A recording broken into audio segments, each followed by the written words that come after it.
13 minutes de vérité, au plaisir de vous retrouver sur Sénégal 7 TV ci seen programme de la semaine. xam ngeen ne nag saa su ne mbégte bu rëy la ñuy am di sekk ak yéen waxtaan di ci ànd également suñu ay invité am également seen gis-gis ci li nga xamante ni moom moo di ponk yi gën a fës ci actualité bi, situation réew mi rawatina li nga xamante ni en tout cas moom la ñu tëgmal muy les législatives anticipées le 17 novembre. depuis lors nag ñi ngi ci li nga xamante ni moom moo di campagne bi bay approché sax li nga xamante ni moom moo di fin bi. li ci bilan également tey dinañ ci am njàngatu suñu invité di Yoro Dia di politologue waaye en même temps di ancien ministre porte-parole de la présidence. tey ñu fas yéene am ak moom bi lépp waxtaan. monsieur le ministre, un plaisir comme toujours de vous recevoir sur ce plateau. di la nuyu te di la bàyyi nga nuyu. Mais le plaisir est toujours pour moi de venir dans cette maison que je considère comme ma maison. loolu am donc maa ngi profiter pour nuyu tous les téléspectateurs et tous ceux qui suivent Sénégal 7. alors dañ koy dooree par cette triste nouvelle mu ñeel li nga xamante ni moo di génnub àdduna Moustapha Ba doonoon sa collègue ngeen partagé woon li nga xamante ni moom moo di gouvernement bu sous Macky Sall. moom nag mu ngi génn àdduna le 4 novembre bi ñu nekk foofee ca Paris wante bi mu génne àdduna kooram yegsi fii ci réew Sénégal ni ki barki démb ci guddi bu mu yegsee dañ ko transféré foofee ci hôpital principal pour les besoins de l'autopsie.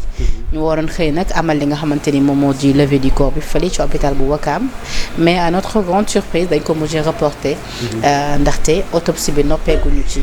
mais d'abord dama bëgg am d'abord say témoignage ci ki nga xamante ni moom moo di Moustapha Ba laata ñu ñëw ci li nga xamante ni moom moo di circonstance su décès.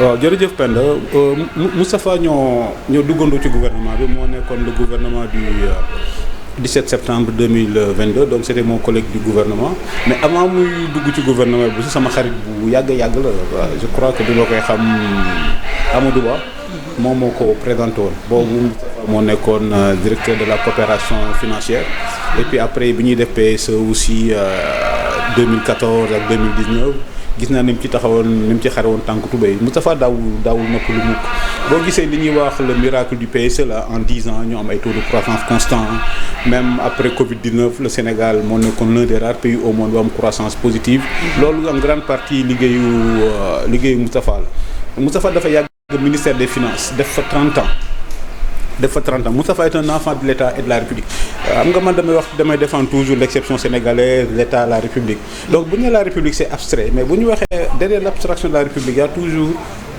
une technostructure impersonnelle de hauts fonctionnaires Moustapha nag ci loolu la bokkoon chance bi ñu am tey neen dëkk yi amuñ ko mu nekk état bu solide administration bu solide nga xam ni képp ku sénégalais fal mu topp ci sa ginnaaw jàppale la ba nga génn ci Moustapha mi ngi nekkoon finance ci Abdou Diouf la commencé liggéey nag Abdou Diouf dem après Ablaye Wade dem ñëw mu ne kon ne nekk finance ba Ablaye Wade dem Macky Sall li ñëw def directeur général du budget def ko ministère des finances mu continuer c'est-à-dire que loolu mooy état ñoom nag li may wax y a des militants des partis politiques mais aussi y a des militants de l'État. ñu gis ñu bëri naqaru li nga xamante ni moo di génn bu àddunaam le représentant du FMI au Sénégal di Edouard Djemayel gis nañ ko mu naqarlu ko gis nañ tamit en tout cas ñu bëri ci ay kilifa naqaru nañ comme pour dire que le Sénégal a perdu un as tey ji des finances.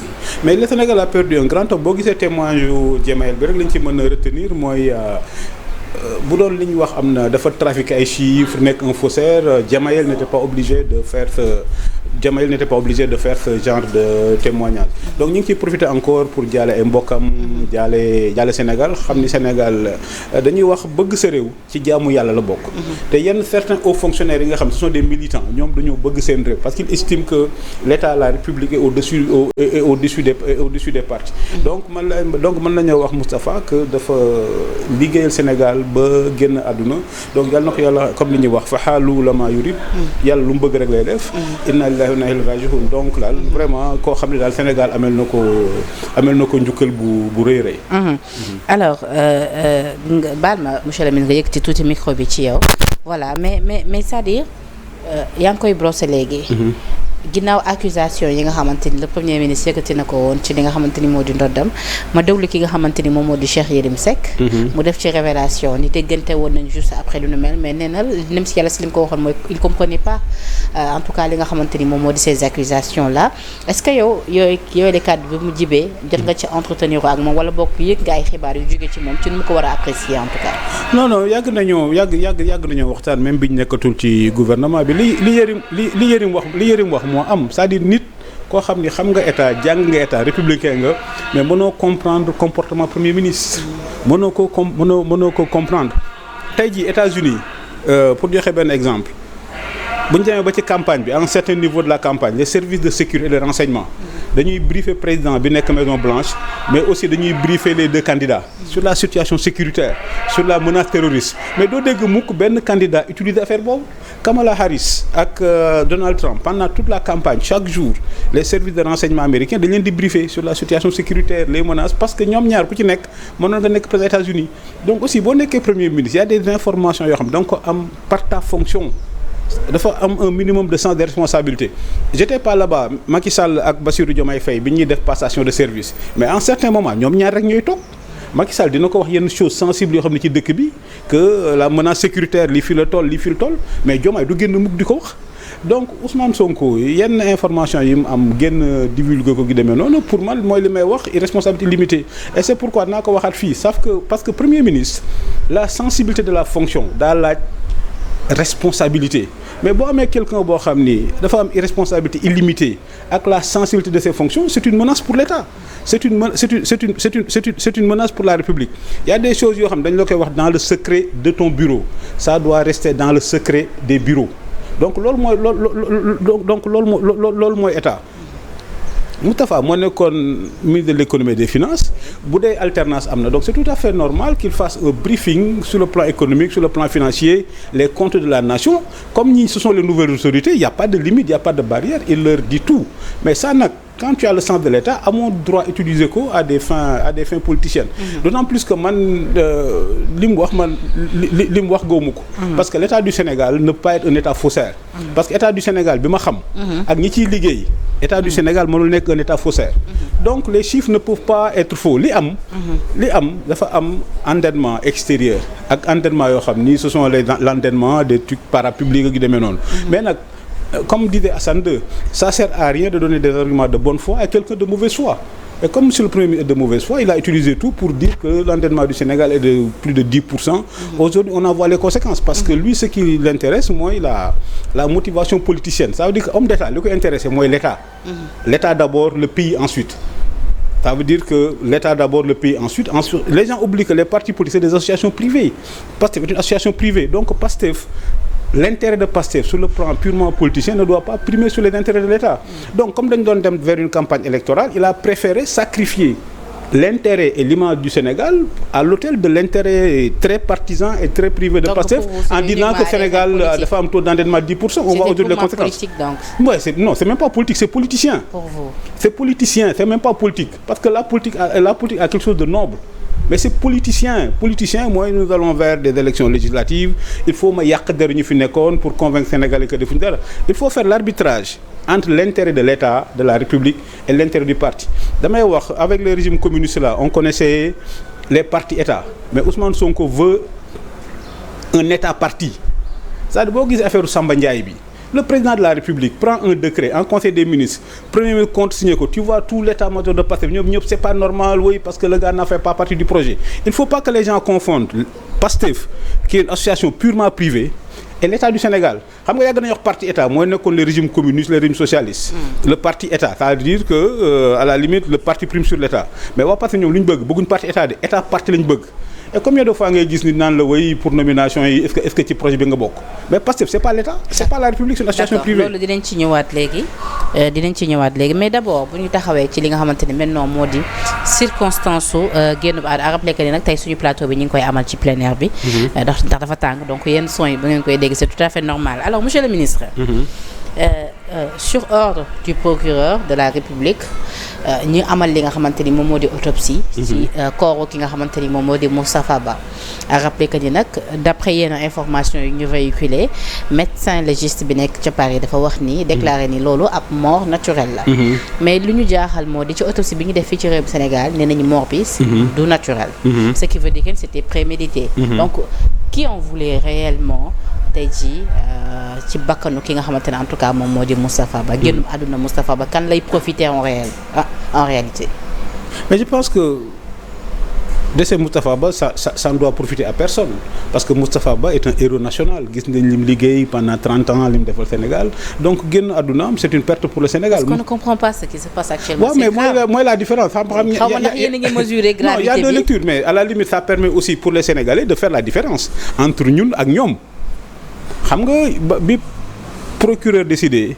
ni bon affaire yi am na yu leerul il va faire une enquête des trucs comme ça def autopsie est-ce que dégg nga quelqu'un de l'ancien régime nous qui sommes les républicains ni qui avons le sens de l'État est-ce que dégg nga kenn ci ñun mu ŋàññ procureur wala mu saaga ko wala mu xas ko dégg ko dégg même bi ñu nekkee au pouvoir quand nous étions aux affaires on a toujours respecté. mais mënu leen ko woon def sax façon parce que même bu ngeen ko defee loolu c'est non ñoom dañ ko doon def et c'est pourquoi il faut que au-delà de la suspicion il faut que les Sénégalais fassent la différence entre nous les républicains et les barbares entre l'État et les amateurs entre le sens de l'État et les amateurs bu procureur décider ça veut dire que c'est une décision du procureur on peut ne pas être d'accord mais on respecte la décision du procureur nous c'est notre constante quand nous étions aux affaires quand dans les guérillas de Ousmane Sonko entre Sonko Mambay Sonko Adji Sarr il a fait une guérilla de plusieurs années donc pendant ces années-là chaque fois que les décisions de justice ne nous étaient pas favorables qu'est-ce qu'on faisait on faisait des requêtes et des recours on n'était pas d'accord on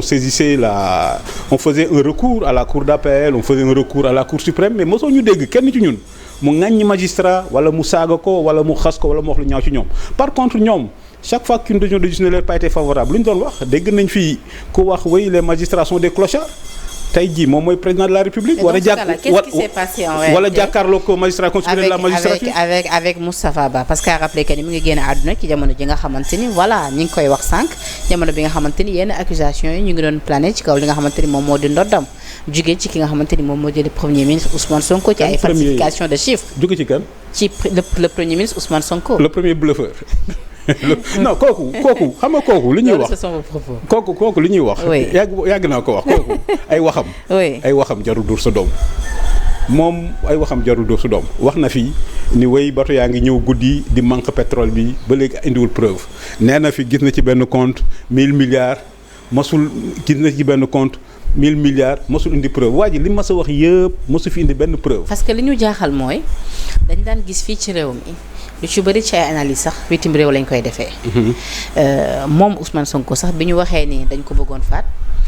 gis nañ ni wax nga dëgg yére yu mu soloon. mais waxoon na moom dafa analyse yi mu fa waxoon. xam nga loolu bi mu fi instant yooyu amee.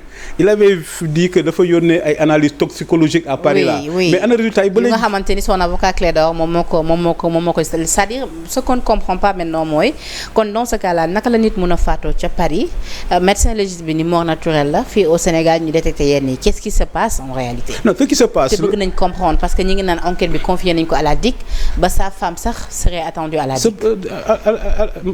maa ngi profiter aussi pour jaale madame Ba que je connais très bien je l'avais connu bi muy nekk IPRES maa ngi koy jaalewu di ko masawu ci yoon ce qui se passe le procureur va le dire comme on apprend dans les écoles de journalisme le procureur le juge d'instruction sait tout mais ne peut rien dire.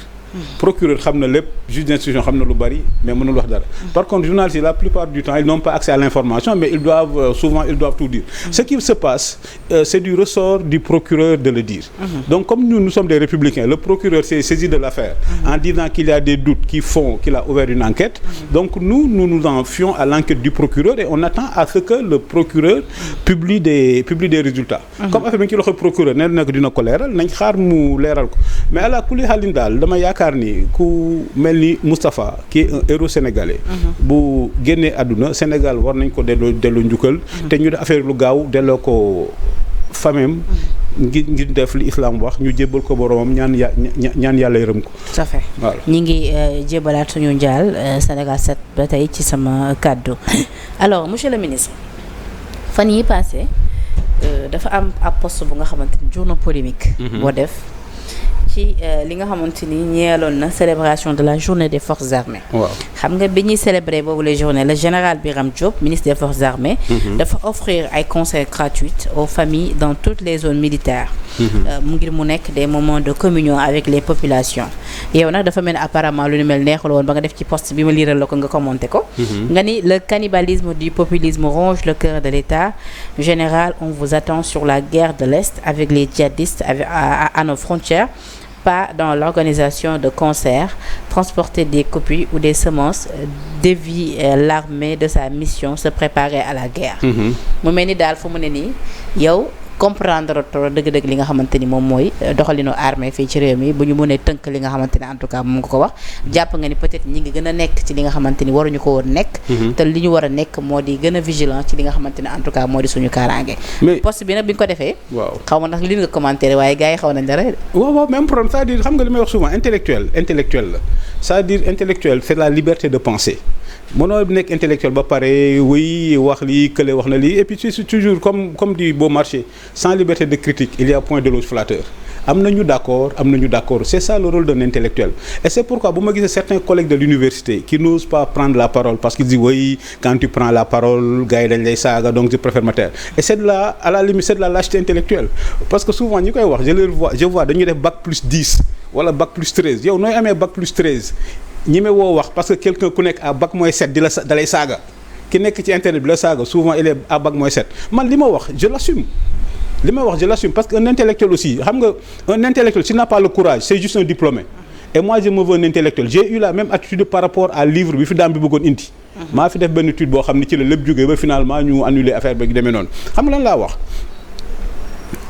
populisme. yaa alerté wala Cheikh Yérim moo alerté. non Cheikh Yérim maa njëkk alerté maa njëkk a def benn tweet ni la dame reprend les terres après Cheikh Yérim une semaine après il est parti dans une émission mais comme on dit il y a une affinité. kon kay dans ce cas là sortie Ousmane Sonko bi peut-être Cheikh Yérim mën na ko bañ a moomalee boppam. waaw non c'est-à-dire il y a une affinité élective il y a une affinité élective entre voilà la kii mais li may wax ci kii bi xam nga kii Penda. Ousmane Sonko lui-même le premier ministre cette fois-ci le premier ministre. moom moo dem Ziguinchor. ni léegi li leen bi muy wax ci affaire Casamance bi ni léegi la grande bataille c'est la bataille de l'Est qui s'annonce. Et lan mooy la bataille de l'Est ce que j'appelle la bataille de l'Est c'est depuis 10 ans 12 ans lan mooy la bataille de l'Est quand tu vois les dernières attaques Mali ñun ñëpp gis nañ image yi jihadistes yi ñëw ba ci aéroport Bamako di taal avion présidentiel bi ñëpp gis nañ ko. Les dernières attaques yi am les derniers jihadistes c'est Melga c'est à 70 kilomètres de Kidira. xam nga am na temps bu ñu doon wax jihadistes dañu doon yaakaar ay Touareg ay arabes mais léegi gis nañ jihadistes yi ñi ngi dans le Guidimaxa dernière attaque bi c'était à Melga c'est à 60 kilomètres de Kidira. beneen bi c'était à Yelimana. donc j'ai dit monsieur le ministre populisme baaxul là où on attend un ministre de la défense c'est sur ces questions-là.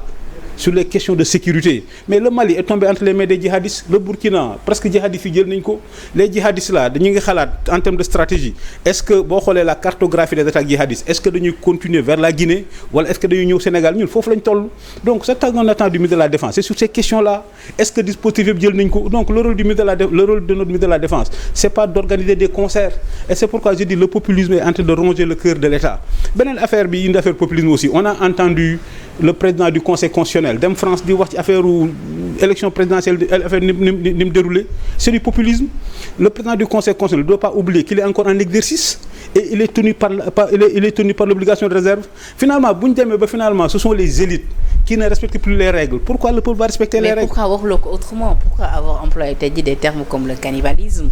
on se rappelle l'actuel président de la République Bassirou Diomaye Faye bu mu defee poste bi ni mel à l'endroit tey jii en tout cas des gens qui incarnent la justice gis nga li ko ci fekk. non mais moom il a dit à la limite les magistrats sont devenus des clochards. Oui. Ou bien dafa déggul français ou bien dafa xam na li muy wax mais quand je dis cannibalisme ça veut dire que le cœur de l'État est en train d'être rongé par le populisme. La vocation du ministre de la Défense c'est pas d'organiser des concerts la vocation du ministre de la Défense c'est de faire une politique de défense depuis que Diomaye Faye est là Diomaye Sonko ak Birame Diop est-ce que. mais wax nañ la ko c'est pour un moment de communion. mais balaa ngay communion est-ce que bañ fi nekkee ba léegi ça fait 8 mois est-ce que dégg nga leen wax politique de défense. Mais quand même, la sécurité est la chose la plus sérieuse d'un pays. Le Sénégal est devenu un îlot de stabilité dans un océan d'instabilité. En tout cas, actes yi posé la ñuy gën a xaat ci ñoom. Ouais, mais le Sénégal est devenu un îlot de stabilité dans un océan d'instabilité.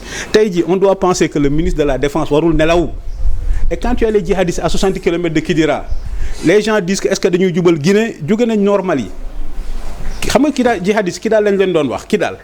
ñu léegi dégg la ñuy wax Touareg wala arabe mais léegi jihadistes yi ngay dégg pël la ñuy wax wala bambara. Parce que c'est possible c'était plus pour nous dire que ni voilà maintenant nos forces de défense et de sécurité dañoo am jot. non waxuma dañoo am jot déedéet waxuma mën nañ ci am boobu compréhension. moi j'ai rien je parle pas des forces de défense et de sécurité moi je parle du ministre et j'ai dit quand tu es un îlot de stabilité dans un océan d'instabilité tu as des djihadistes à tes frontières. Maintenant le débat entre experts est-ce que djihadistes bi ñu jëlee Mali ba pare bi ñu contourné Bamako encercler Bamako ñëw vers le Guidimax à la frontière du Sénégal le débat entre spécialistes est-ce que ñoom dañuy jubal Guinée les djihadistes sont dans. mais loolu leen xam quand même risque yooyu nga xamante ni tey jii mu ngi peser si ñun. mais risques yi ñëpp xam nañ ko. gënoon leen ko xam. déedéet waxuma la gën a xam mais est-ce que ñoom. pourquoi ce poste est-ce que non c'est pour alerter est-ce que ñoom jël nañ toutes les dispositions. li ñuy wax magum waxoon naa ko moo gën waxum xamoon naa ko en géopolitique on dit gouverner c'est prévoir mais défendre c'est prévenir peut-être les djihadistes ne viendront jamais mais le jour où ils viendront il est bon que l'État du Sénégal ait pris toutes les dispositions et ça c'est le travail du ministre de la Défense on lui demande pas d'organiser des concerts on lui demande Penda ba ñi ñëwee ba léegi di def nañ Sénégal 2050 def nañ Sénégal 2050. lancé nañ référentiel. le référentiel. Mais la question sécurité défense est le parent pauvre du référentiel bañ fi ñëw ba léegi est-ce que dégg nga ñu ne lii mooy la politique de défense du Sénégal depuis 8 mois la politique de défense et de sécurité du Sénégal est-ce que définir nañ ko. mais moom laa la wax sànq. c'est-à-dire au lieu ñu définir ko peut-être à la place peut-être dañoo opter pour plus d'action. pour plus.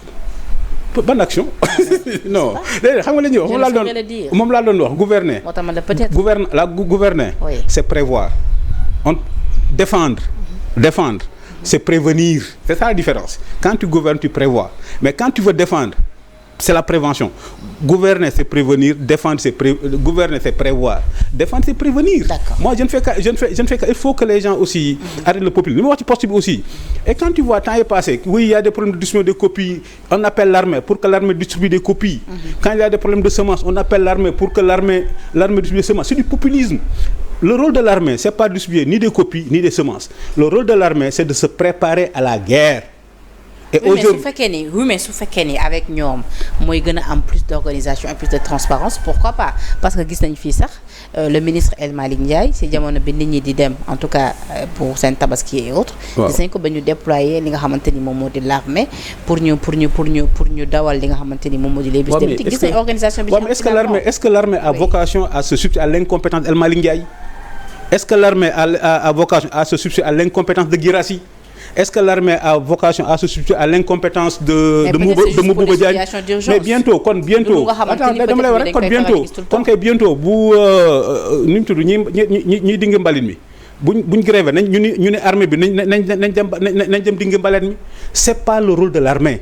Ça veut dire que loolu ñuy def on expose l'armée et on la dévie de ses missions. D'accord alors parlons de l'armée daf ñuy mayaale ma am sa gis-gis ci en tout cas li nga xamante ni suñuy naataango yu nekk Seneweb xëy nañ tey titré ko muy lu ñeel le général Condé nee nañu accusation de coup d'état le général Condé porte plainte contre ki nga xamante ni moom moo di le caporal Fall bi nga xamante ni daf ci ab vidéo devenu viral dafa insinuer que ni moom général Kandé ak yeneen hauts gradés de l'armée dañoo bëggoon rek amal li nga xamante ni moo di coup d'état si nguuru ki nga xamante ni moom moo di le président Macky Sall en tout cas ak lu mun ci am déjà boobu les plaintes su fekkee ni réellement lu ni mel am na noo ko gisee.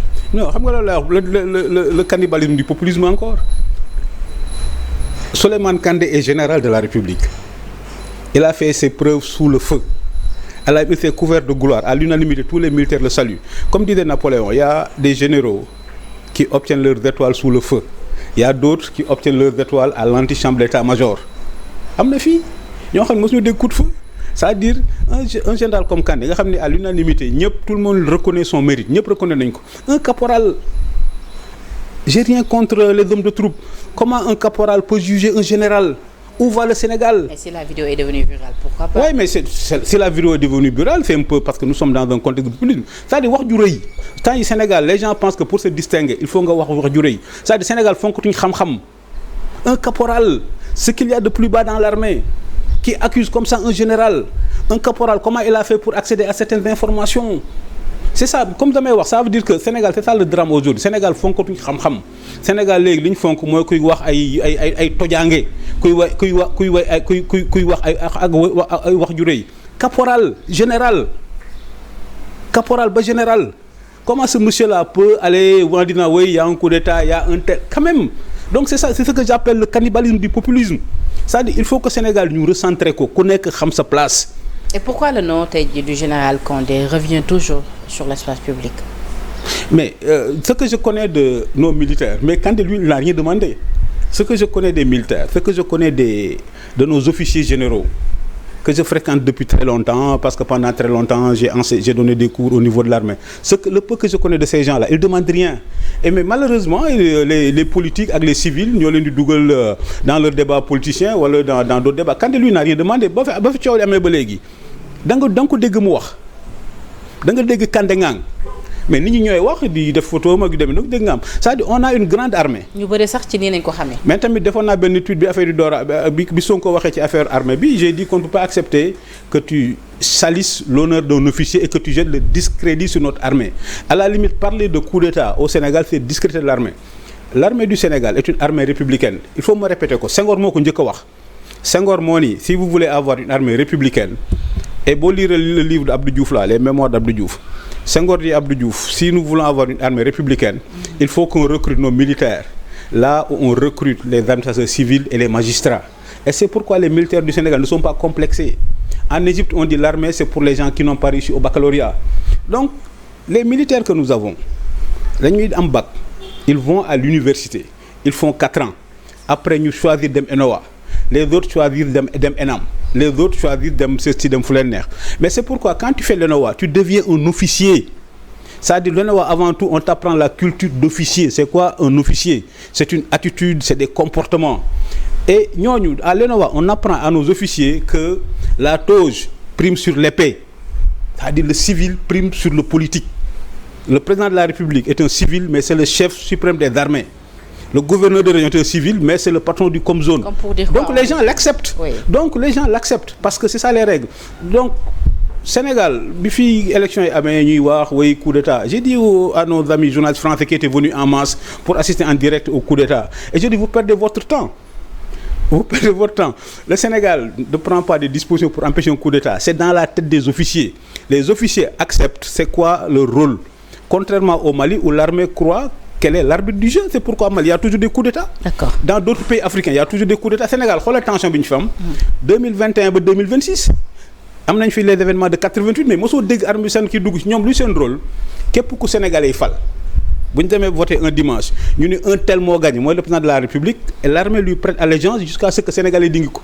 Alors parlons de l'armée et du général Condé daf may permettre ma laaj la sa appréciation ci propos à polémique yu ñu fi gis fan yee passé sur la Casamance tenue par Ousmane Sonko ba ñu gis ci réplique bu l'aile politique du MFDC di Mabakoro bi nga xamante ni sax wax na Ousmane Sonko nañu wax tey naka la fas yéene gérer li nga xamante ni moom moo di le problème de la Casamance. waaw naa waxaat ci affaire am mais aussi ci li ñuy wax ci populisme. Ça veut dire, je répète souvent que le maintien de l'ordre n'a pas de couleur politique. Parce que dama la fi invité woon. Donc il faut que le populisme là s'arrête à l'entrée des casernes.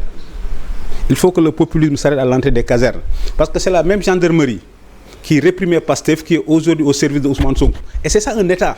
ñoom c'est sans état d'âme ñoom ki Sénégalais fal ils sont à ton service bu la Sénégalais jëlee fii nag ki ñu teg ils sont à leur service donc il faut que le populisme s'arrête à l'entrée des casernes et j'en profite pour rappeler benn affaire bu ndaw la journée des forces armées traditionnellement les objectifs principaux de la journée des forces armées c'était rendre hommage aux soldats qui sont morts et puis rendre hommage aux blessés. Cette année gisuma ñu rendre hommage aux blessés parce que nag gis naa ñu décorer benn chanteur, j'ai rien contre les chanteurs yu demee noonu mais comme il faut qu'on respecte les traditions. La journée des forces armées, il y a rien de plus méritant ñoo xam ni seen far nañ fa taxaw que ñi nga xam ni dañoo ñàkk seen loxo seen tànk pour défendre le Sénégal. D'accord. Et je pense que ça aurait été beaucoup plus important de décorer ñi nga xam ni ils sont blessés dans la dernière offensive du Nord Sindian que de décorer un chanteur. Ça veut dire que aussi populisme baaxul. Parce que le fait de faire la journée des forces armées, de décorer les blessés de guerre devant le front des troupes, c'est leur rendre hommage. Day tax ñi nga xam ne ñoo nekk sous les drapeaux gën a ñeme gën a am jom en disant que Sénégal quand tu es blessé bu journée des forces armées nañ taxaw sargal la devant tes parents. Donc c'est ça le truc de la. Les chanteurs aussi c'est des porteurs de voix yi nga xam. Oui, mais l'armée mais il y a entre un chanteur et celui qui perd son pied pour défendre le Sénégal. Moi je suis celui qui perd son pied parce que lui il a payé de son sang pour le pays. D'accord. Donc la journée des forces armées, traditionnellement, on décorait les soldats blessés et les mutilés de guerre devant le front des troupes. Il faut qu'on en revienne à ça. D'accord. Maintenant on avance ci sama laaj. Par rapport ak les propos polémiques du PM Ousmane Sonko en Casamance. lu mu waxati sax le premier bluffeur lu mu waxati. Ah mais déglu nga ko li mu wax ci meeting am boobee ca Casamance ba Cheikh Yérim génn tontu. ci rapport bi. Oui. waaw xam nga man bon moi je vais avoir le sens de l'État comme ni wax ci Babacar je vais être plus responsable que Ousmane Sonko. C'est-à-dire dans tous les pays il y a le secret défense. Des questions dont on ne parle pas. C'est-à-dire ça c'est le secret défense. Donc le Premier ministre lui-même dans un meeting politique, dans un rassemblement politique quelque part qui parle de rapport de l'armée, comme je dis, c'est une irresponsabilité illimitée. Donc il faut qu'il retrouve la raison parce qu'il a des fonctions très sensibles. Pourquoi un Cheikh Yérim tey jii s'est approprié de cette sortie?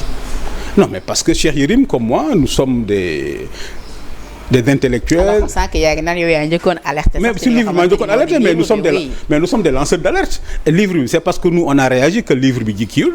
Et c'est ça le rôle d'un intellectuel. Un intellectuel ne peut pas se préoccuper de popularité.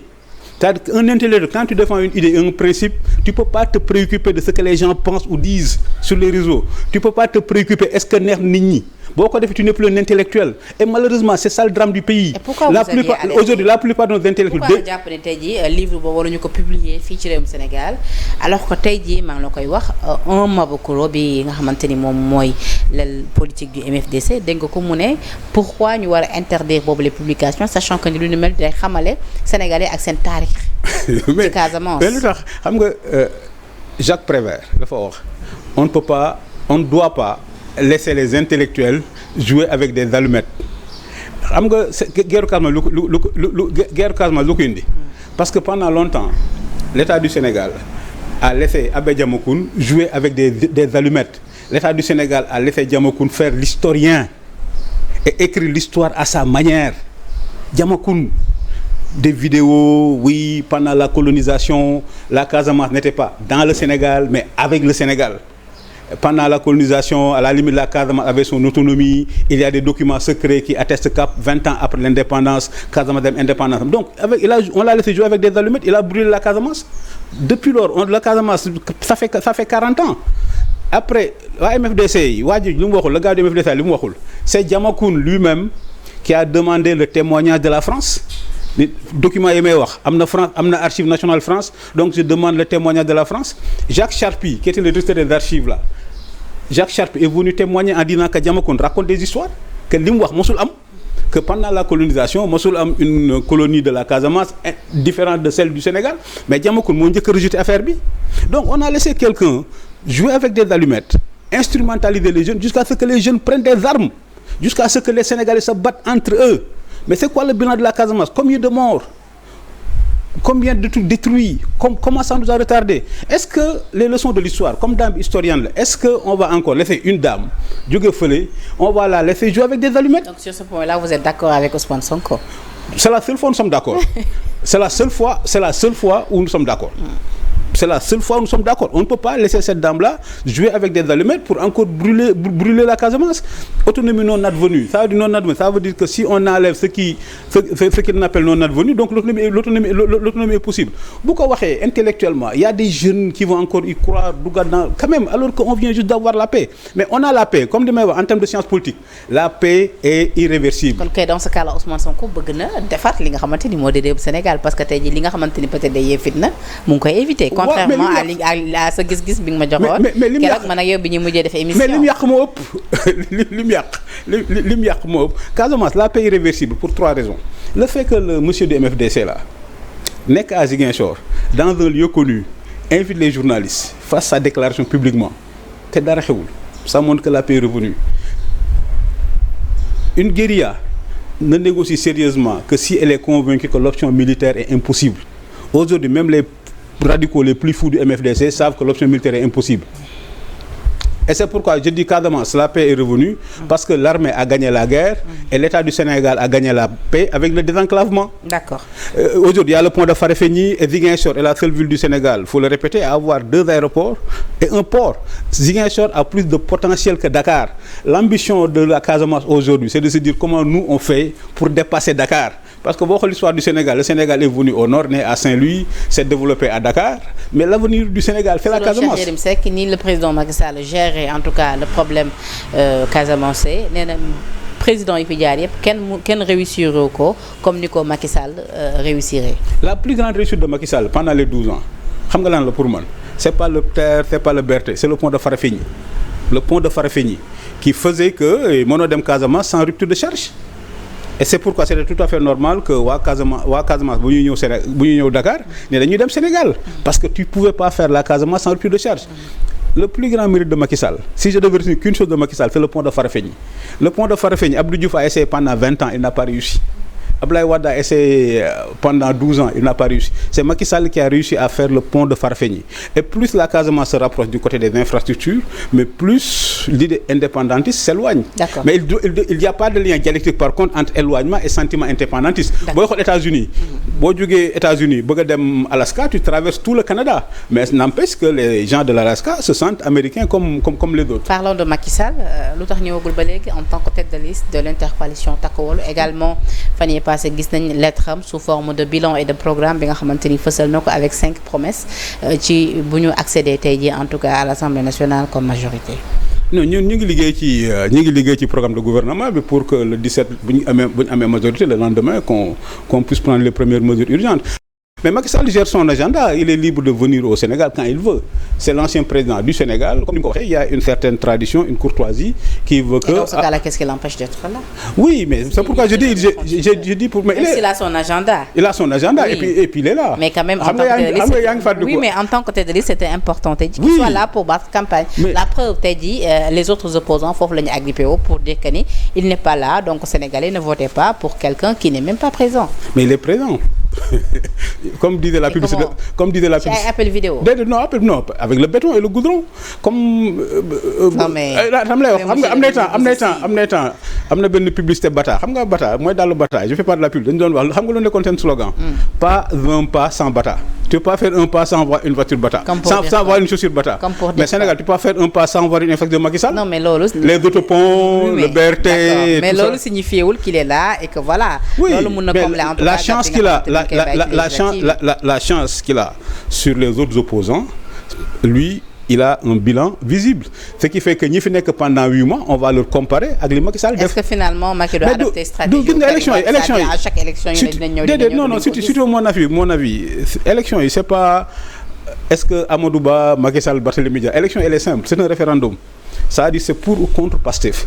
Maintenant, quel que soit le mode d'expression, il faut que ce soit un mode d'expression contre Pastef. Maintenant, Sénégalais ñooy xool bu dee liñ fi gisagum ci. mais ñi ànd ak Amadou Baye waxuñu li ngay wax nii de. waaw mais seen xalaat la ko ñi ànd ak Amadou Baye ñoom ils ont été très clairs. waaw démb rek bi ma fi recevoir doyen Madiambal dafa ni carrément bu kenn voté pour Macky Sall lañu voté pour ñoom. waaw mais ku nekk sa xalaat moom laa wax c'est-à-dire que pour man nga voté Macky Sall nga voté Amadou Ba nga voté Barthélémy Dias tu as voté contre Pastef et c'est pourquoi je dis c'est un référendum Sénégalais nañ xool pendant 8 mois bu dee li ñu gis doy na leen les menaces du premier bluffeur les exagérations du premier bluffeur les tâtonnements du premier bluffeur est-ce que bu dee loolu l'économie qu'ils ont tué aujourd'hui xoolal l'économie du Sénégal je suis sûr que sénégalais bu dugg ci urne bi li ngay njëkk a xalaat booy tax situation économique aujourd'hui l'économie est dans le comment ces gens-là au lieu de semer la confiance on semet le doute et la peur et l'économie se fonde sur la confiance et c'est ça que nous voulons changer c'est-à-dire le ressentiment le cancer du ressentiment qu'ils ont mis dans le cœur des Sénégalais nga xam ni sénégalais yi booy léegi bëggatuñ gis nit ku am lu baax booy bëgguñ gis ku tekki képp ku tekki ñun da ngaa sàcc képp ku yor oto bu rafet ñun ñi nga xaar ba mu jotee ñu taal ko ñun loolu lañ bëgg a changer.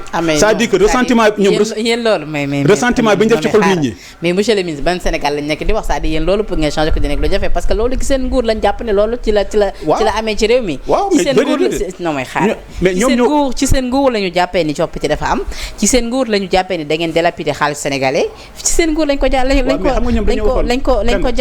te ba tey ñu ngi bëgg yëfi leer ci seen nguur lañ déggee tamit yéen ci ay scandale déedéet moom la ban Sénégal ngay wax ba déedéet ban scandale ban scandale nga fi dégg suñu nguur mais dégg nañ fi lu nekk ban lu ngeen fi dégg nañ fi Prodac bi par exemple mais ñan ñoo nekkoon déedéet li ngay wax nii effectivement suñu nguur la amee mais suñu nguur ñan ñoo nekkoon opposants yi c'est suñu nguur la ñu am opposition buñ mosul am opposition insurrectionnelle mosu fee am. waaw léegi la moo tax opposition Sénégal li ñu xam. parce que circonstance Sénégal li ñu xam mooy yi tombé la plutôt. Sénégal li ñu xam mooy opposition légale bi fi Ablaye Wade inventé en Afrique moo tax mu am exception sénégalaise exception sénégalaise li ko indi c'est Ablaye Wade ak Senghor. c'est-à-dire je veux dire par là naka ngeen bëggee defaree li nga xamante ni yéen a ko yàq. déedéet non yéen la ñuy joxe baaraam tuuma ni yéen a ko yàq déedéet xam nga boo nekk parce que su ngeen di wax ni voilà da ngeen boole seen doole pour xam nga boo nekk au pouvoir Penda boo nekk au pouvoir pour laquelle ñu bëri comprendre ñu ba tey boobule lettre bi nga xamante ni jóge na ci le président Macky Sall am na ñu jàpp ni amul woon pour di xaatim boobule lettre.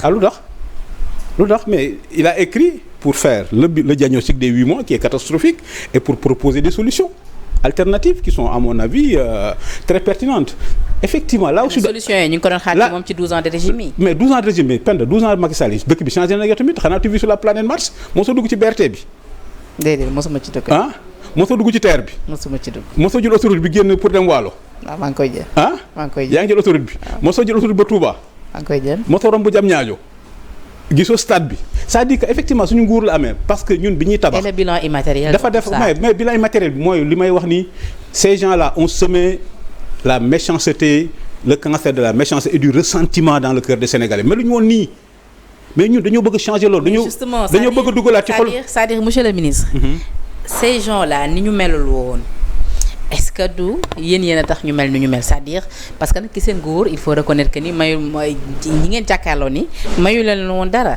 ci seen nguur lañ daan wax lu ñu wax ngeen ni ràpp tëj ci seen nguur tey jii demoon nañu ba voilà ba remettre woon nañu en cause di nga xamante ni moom moo di la liberté d'expression. mais Penda ci suñu nguur oui est-ce que du tey jii loolu moom moo leen changé c'est-à-dire est-ce que bu ngeen jàppante tey gi changement am na si ñoom mën nañ leen ci mere. Penda ci suñu nguur lañ gis ñu taal université.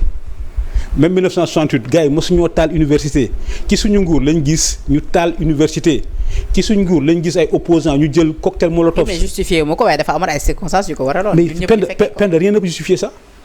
justement quand on brûle des livres on va brûler des hommes c'est parce que nit ñi dañoo taal université waxuñu leen dara que ñu jël benn ay cocktail molotov sànni ko ci bus. li nga wax suñu nguur la mais parce que ñun dañu am opposition boo xam ne forme d'opposition bu mosul am Sénégal insurrection. c'est ñun bañ nekk opposition ba léegi 8 mois est-ce que dégg nga cocktail molotov Penda bañ fi nekkee 8 mois ba léegi ñun bañ nekk opposant est-ce que dégg nga fi cocktail molotov. kay dégg nañ fi cocktail molotov. ñun est-ce que ñun ñu sànni cocktail molotov. ñun non c'est-à-dire xamaguñu ko sànni mais ba ñuy saccagé barki dem siège Khalifa Sall gis nañ ci ay images ci seen vidéo. déedéet non cocktail molotov yi Penda loolu ñoom la.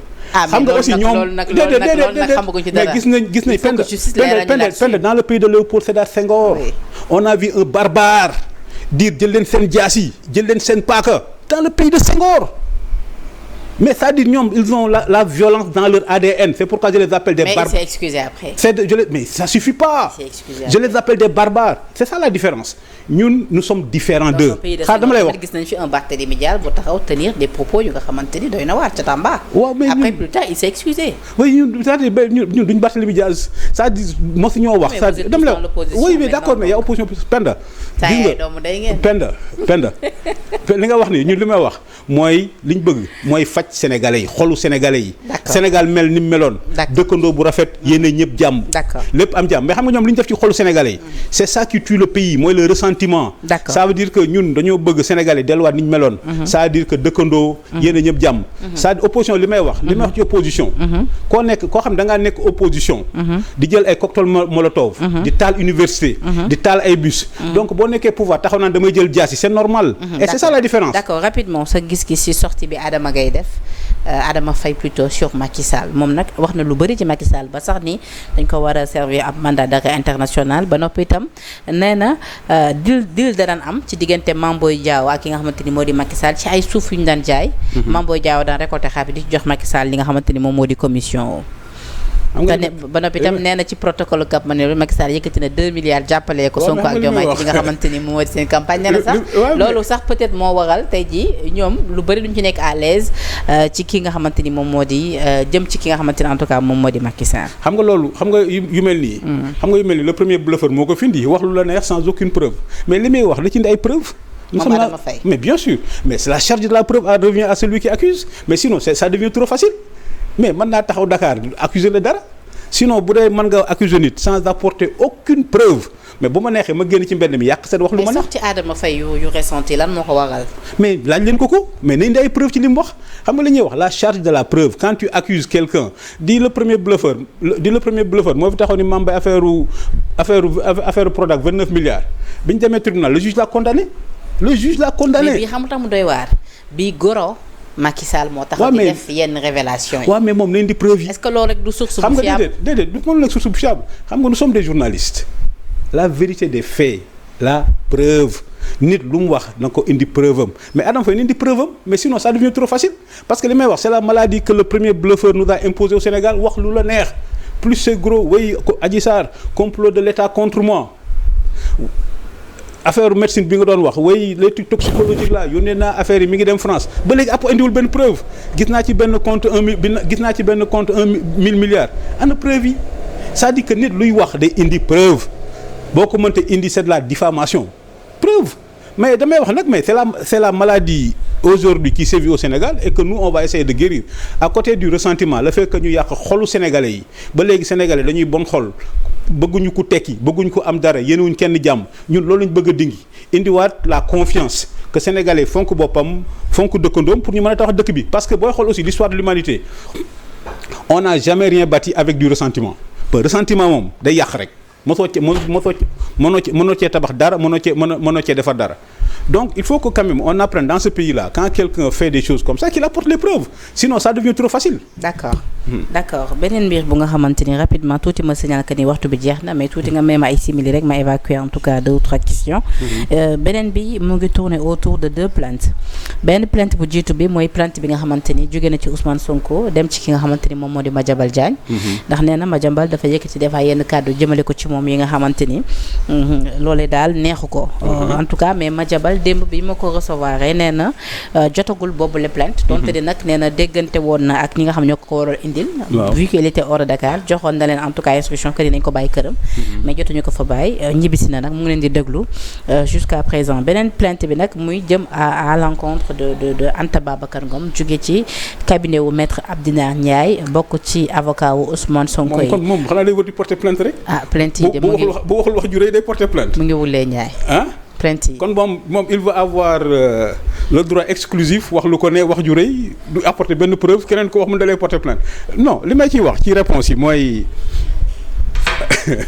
je vais en profiter pour donner au premier bluffeur un cours de stratégie en stratégie on dit la pire erreur de stratégie c'est de montrer qu'on est touché et parce que quand tu montres que tu es touché tu montres ton point faible donc Ousmane Sonko il montre que finalement les sorties de Madiambal là le touchent.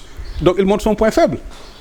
Et en stratégie, on dit la première erreur de stratégie, c'est de montrer qu'on est touché. Parce que quand tu montres que tu es touché, tu montres ton point faible. Et quand tu montres ton point faible, là, l'adversaire va taper, là, l'adversaire va encore taper sur ton point faible. C'est de la stratégie militaire élémentaire. Quand ne montre jamais que tu es touché. Parce que quand tu montres que tu es touché, l'adversaire va encore taper sur ton point faible. Donc Ousmane Sonko montre que finalement, contrairement à ce qu'il disait en août, oui c'est Bamba Cissé qui a décidé de porter plainte mais moi je suis indifférent yaa ngi fàttaliku xam nga affaire août la woon plainte bi août lañ ko njëkk a brandir Bamba Cissé avait dit que oui c'est Ousmane Sonko lui ne veut pas parce qu'il est indifférent des sortes de Madiambal mais lui en tant qu'avocat moo may porter plainte gars yi rappelé ko à l'ordre ni ko l'avocat est un conseil l'avocat ne peut pas porter plainte à la place de son client Ousmane Sonko dafa waxoon li Madiambal di wax yëngalu ko donc qu'est-ce qui a changé entre temps parce que Ousmane Sonko lui-même porte plainte et c'est ça la première erreur de stratégie c'est élémentaire mais beneen plainte bi si lu mu porter plainte contre Anta Babacar Ngom. motif bi objet bi lii la xaaral ma liiral la ko. pour destruction de biens appartenant à autrui, coups et blessures volontaires, violence et voies de fait, complicité de ses chefs. kon Sénégal war nañu porter plainte Ousmane Sonko parce que entre 2001 et 2024 ñoom ñaata Auchan lañ fi taal ñaata bus lañ fi taal ñaata ay magasins jàmbur lañ fi taal donc l'État du Sénégal doit porter plainte contre Sonko et moi je pense que nos économistes là bu ñu xaree ñoon ils devaient réfléchir sur les conséquences économiques de Sonko. On réfléchit sur les conséquences politiques. Mais Ousmane Sonko nous a coûté combien de points de croissance? Êtes-vous pour entre 2021 et 2024? D'accord. Êtes-vous pour l'annulation de l'amnistie une fois ñoom ñu am majorité à l'Assemblée nationale, mais également à la criminalisation de... Mais c'est du bluff. Le premier bluffeur ne le fera pas. C'est du bluff. Parce que s'il enlève la loi d'amnistie, il va être le premier à retourner en prison. Il faut juste que Ousmane Sonko, gars du Sénégal, monsieur le Premier ministre. Et comment? Mais nous, on veut bientôt... Mais combien de fois... Mais dans les premières semaines, nous proposons à l'Assemblée une loi pour criminaliser l'homosexualité. Bataille. Mais son est... bu annuler amnistie bi dafay retourner en prison. Mais bien sûr. looy def dans mais lui il était déjà en prison. waaw d'accord. lu ko génne. mais entre-temps. lan moo ko génne. Entre-temps ils ont accédé au pouvoir. Oui. Entre-temps il est devenu le premier ministre du Sénégal. Oui. Et entre-temps peut-être il sera à l'Assemblée nationale en tant que tête de liste de Pastef. waaw mais bu ñu non bu ñu déggee la loi. ne serait-ce que pour ces fonctions-là les députés du bénéficier tey les députés ne sont pas au-dessus des lois. Dans l'affaire Adji Sarr, l'Assemblée avait levé son immunité parlementaire. moom kay bu dee guerrier la xam nga bu dee guerrier la. bu dee guerrier la bu dee blufful. bu ñu lever la loi sur l'amnistie. mais na démissionne de son mandat de député pour faire face à la loi moom laay wax non gis nga li ñu waxoon li may wax le premier bluffeur là. li ñu waxoon sur la loi sur l'homosexualité wax ko ci 1000 milliards ils ne feront rien du tout. parce que amnistie bi la loi sur l'amnistie là bu ñu ko diggee moom moo njëkk dal prison et puis ce qui est aussi bizarre. pour te montrer comment notre premier ministre ne respecte pas la loi mais xam nga amnistie, quand on vote une loi d'amnistie, à la limite parler même de la loi et des faits qui ont précédé l'amnistie est un délit. Amnistie, on oublie, on l'efface. Parce que les Grecs qui ont inventé la démocratie ont inventé l'amnistie en même temps. Pour dire qu'il faudrait qu'après des situations difficiles, qu'on ne fasse pas la concurrence de la souffrance. Donc on efface tout. Et c'est pourquoi Macky Sall, dans sa magnanimité, a voulu faire la loi d'amnistie pour apaiser et réconcilier. Et malheureusement, ces gens-là, les amateurs-là, ils interprètent ça comme un signe de faiblesse. Donc, comme on les met au défi, majorité ou pas, on introduire une proposition de loi pour qu'on ait l'amnistie, on va voir. Je vous prends au mot que c'est du bluff, ils ne le feront pas. Et pour la traduction de Macky Sall, t'as dit devant la justice. Mais c'est du bluff. Malheureusement, ils profitent du fait que Sénégal est bari, xamuñ droit des trucs pour faire du bluff. Comment tu peux traduire Macky Sall devant la justice? Quel crime Macky Sall a commis? Avec la haute cour de justice peut-être lu mën a nekk la. Waaw, mais avec la haute cour de justice pour Macky Sall, haute trahison la. Macky Sall bonne trahison la fi def. Déficit public comme li ñu doon wax am na temps j'ai vu quelqu'un dire que oui Macky Sall a peur de revenir parce que mais c'est un semi-analphabète. Je vais pas commenter les trucs de Fadilou Keïta. Quoi? C'est un semi-analphabète jàngulul non li muy wax ku jàng du ko wax quand même comme disent les Américains là une polémique entre un intellectuel et un semi-analphabète ça montre qu'il y a deux semi-analphabètes. D'accord. Et je vais pas être un semi-analphabète pour commenter Fadilou Keïta. Sa commentaire ci transhumance yi parce que nag fan yi moom transhumant yi bëri na lool yu jógee seen camp di utali ji kamu Pastef. waaw bu ci mujj nag day bu Adji Mbergane Kanouté déjà boobu est-ce que bett na la ak aussi lan moo koy waral pourquoi tey jii ña bañoon demb ñu nangu tey jii de ranger wu ci Pastef. xam nga damay exception sénégalaise démocratie liberté état de droit. Démocratie alors que nous sommes entre dictature. La transhumance aussi, c'est une exception sénégalaise. Il y a qu'au Sénégal qu'on voit ça. C'est une ignominie. Et la démocratie, la transhumance tue la démocratie. su fekkee Ousmane Sonko de si meeting am nee na amul dara lu ñu seddoo. Non ci lay ñëw le premier bluffeur di moom moo waxoon ku nekk na nga toog fi nga nekkoon avant le 24 di moom moo ko wax ni ñu dégg ko. Donc comment nous on peut prendre au sérieux. Mais woowu leen aussi tam. Déedéet non bu ñu bëggee ñëw tamit est-ce que ñoom war nañ teg seen bunt. sa kër. politique addition la sa kër pour nit dugg fa soit nga woo ko wala mu fëgg nga bil ko c'est-à-dire waxu ko daanu ci sareet la li mu wax barki démb naan woowuñu kenn ñoom ñoo ñëwal seen bopp li mu wax Mbàkke waxu ko daanu ci sareet la. nee na aussi tamit amul dara lu ñuy séddoo. waaye déedéet waxu ko daanu sareet la comment tu veux que nous qu'on prenne au sérieux notre premier ministre koo xam ne lu mu wax tey waxam comme laalo dafa ratax lu mu wax tey suba mu dingi ko mais transhumance c'est une ignominie c'est le déshonneur am na temps benn homme politique anglais Winston Churchill bi gars yi demee négocier ak Hitler pour éviter la guerre xam nga lu mu leen wax. Entre le déshonneur et la guerre vous avez choisi le déshonneur mais vous aurez la guerre les transhumants là ils vont choisir le déshonneur mais xam naa Ousmane Sonko après les législatives ils vont avoir la guerre. Et ils vont avoir la double peine et j'estime que c'est mérité xam nga transhumance baaxul. Ça vide c'est un détournement de suffrage donc bu yàggee Sénégalais dootuñu voter. Parce que Sénégalais ñoom ñooy arbitre comme c'est comme un match il y a opposition ak majorité ñu ni Sénégal dañuy dem élection arbitrer leen Sénégalais ni yéen jox nañ leen gouvernement bi yéen toog leen ci opposition bi mais bu dee ñi nga xam dañoo nekk dañu leen wax toog leen ci opposition bi dañoo maam dem ci pouvoir donc élection ça sert plus à rien donc des gens pour des intérêts bassement égoïstes mais ils sont en train de vider la démocratie de sa substance donc la transhumance est une exception sénégalaise c'est une ignominie ça amul Burkina amul Mali amul Sénégal rek la am c'est une ignominie donc il faut combattre la transhumance parce que ça vide la démocratie de sa substance après législative aussi gis nga ñu dem transhumance ils font la même erreur que les gens qui avaient pactisé avec Hitler gis nga législative yi ñaanu moo ko yàlla bis bu Sonko amee majorité ci transhumance lay njëkk a jublu te j'estime que ils l'auront mérité maintenant la bonne question qu'est-ce qui fait que le premier bluffeur qui avait dit que ku nekk le 24 mars fa nga toogoon toog ba léegi qu'est-ce qui fait qu'il a changé et à mon avis c'est la chose la plus intéressante lan moo ko waral ils se sont rendu compte que sénégalais bàyyi nañ leen xam nga dafa am ñetti mbir yoo xam ni Amadou Ba dafa jàpp ni moom c'est pour masquer tey jii leur incompétence dafa am ñetti mbir yoo xam ni boo ko ñàkkee c'est définitif te Pastef ñàkk na ko mooy kaddu xam nga boo waxee sa wax ba pare mu génn c'est fini mënatoo ko rattraper. oui mais terewul ba tey li ñu gis nii en tout cas ci en termes de mobilisation. waaye mais yow mais sénégalais ñoom sénégalais ba tey jox nañ leen bopp. xanaa gisoo woon les foules de Wade en 2012 di Wade nee na ci fait de VDN mobilise na 4 millions de personnes mais les foules c'est pas les foules ce ne sont pas les électeurs Pastef dañoo ñàkk ñetti mbir yu am solo pour Sénégal mooy kaddu sa kaddu boo ko joxee ba pare ba mu génn. mënatoo ko rattraper c'est fini donc le premier bluffeur gis nañ fi loo xam ne wax tey mu dañ suba donc sénégalais gëmatuñ seen kàddu beneen affaire bi mooy le temps bu loo xam ne temps boo ko ñàkkee c'est fini dootul ñëwaat ñoom depuis 8 mois est-ce que dégg nga la ñu poser un acte économique j'en profite pour dire que président Diomaye moom kañ lay poser première pierre est-ce qu'il va passer 5 ans à inaugurer les travaux que Macky Sall a initiés donc les gens de Pastef ont perdu leur crédibilité en termes de parole. Ils ont perdu du temps. Et beneen bi bu mujj xam nga lan la. mooy la confiance ñett yooyu boo ko ñàkkee c'est fini sa kaddu nga wax dañoo ñàkk confiance sénégalais. nañ dem. monsieur le ministre damay ragal nag jël bi metti loolu ci yow. damay ragal nañ dem ci élection yi rek xanaa boo waxal ak sénégalais ñu si bëri parce que lañ bokk dañ li ñuy wax dama ko wax fi sax ñooñu daal ñooñu.